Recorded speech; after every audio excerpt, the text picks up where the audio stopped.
taşa bulaştın lan.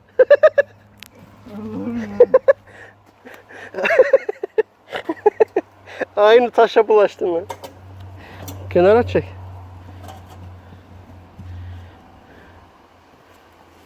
Heh, koy öyle.